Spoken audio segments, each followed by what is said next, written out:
আসসালামু আলাইকুম, welcome back to my channel. আজকে তৈরি করব পুর ভরা বেগুন ভাজা। কেউ কেউ এটাকে বেগুনের অমলেটও বলে থাকে। নাম যেটাই হোক না কেন, এটা খেতে কিন্তু অসম্ভব মজা। চলুন রেসিপিটা দেখে নিই। আমার লাগবে একটা বেগুন। বেগুনটা আমি একটু গোল চেয়ে নিয়েছি। তো বেগুনটা প্রথমে ধুয়ে পানি ঝরিয়ে এখন গোল গোল করে মানে চাক করে কেটে নিব। তো বেগুনটা কাটা হয়ে গিয়েছে। এখন একটা চাকু দিয়ে বেগুনের মাঝখানের যে নরম অংশটা এটা বের করে নিব।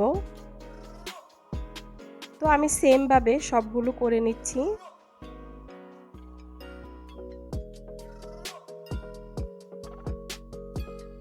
তো হয়ে গিয়েছে। এখন বেগুনগুলো এক পাশে রেখে বেগুন থেকে যে মাঝখানে নরম অংশটা বের করেছি এটা একদম ছোট ছোট করে কেটে নিচ্ছি। একটা মিশ্রণ বল নিয়েছি, বলের মধ্যে বেগুন কুচিটা দিয়ে দিচ্ছি। নিয়ে নিয়েছি ক্যাপসিকাম, টমেটো কুচি, ধনিয়া পাতা কুচি, কাঁচামরিচ কুচি। এই পর্যায়ে পেঁয়াজ কুচি দিয়ে দিবেন। আমার পেঁয়াজ কুচিটা স্কিপ হয়ে গিয়েছে। এখন দিয়ে দিচ্ছি 2টা ডিম, স্বাদ মতো লবণ। সব কিছু খুব ভালোভাবে একটু মিশিয়ে নিচ্ছি। এখন বেগুনগুলোর মধ্যে দিয়ে দিচ্ছি লবণ আর হলুদের গুঁড়া। কেউ চাইলে মরিচের গুঁড়োটা দিতে পারেন, তাহলে আরও খেতে টেস্ট হয়। এখন একটা ফ্রাই প্যানের মধ্যে দিয়ে দিচ্ছি পরিমাণ মতো তেল। তেলটা গরম হয়ে আসলে দিয়ে দেব এখানে বেগুন। এখন দিয়ে দেব পুরটা, যে পুরটা তৈরি করে নিয়েছিলাম ডিম দিয়ে।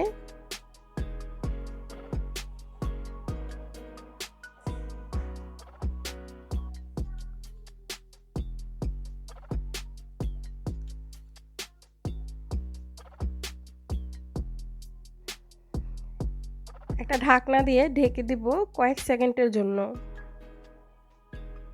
ঢাকনাটা উঠিয়ে এবার বেগুনটা উল্টিয়ে দিব।